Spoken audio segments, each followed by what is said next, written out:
Good day, everyone. At PCMN, we believe that lasting change for children happens when we intentionally engage government leaders and communities at every level of engagement in systemic change from the national government to city and barangay levels through influencing policies and laws. One of our significant contributions has been our involvement in the strengthening and revision of the Quezon City Children's Code, whereby PCMN advocated for the inclusion of provisions in this Children's Code aligned with the anti-OSAIC law, ensuring that protection against OSAIC are integrated into the city's child protection framework, which further strengthen local mechanism to protect children from online abuse and exploitation. To also include the voices of children and youth, we gather them, their perspective, experiences, and recommendations on significant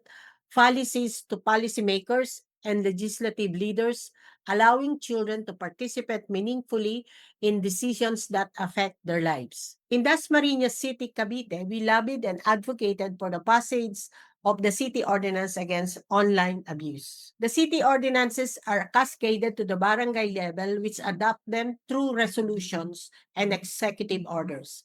This paves the way for the localization of national law into practical and enforceable community level policies which reaches the child. Influencing systems and changing laws is not just about lobbying advocacy, but it is also about building relationships among people with influence, harnessing every opportunity for partnership, amplifying children's voices, and working hand in hand with government leaders to create a safer cities for every child. Thank you very much.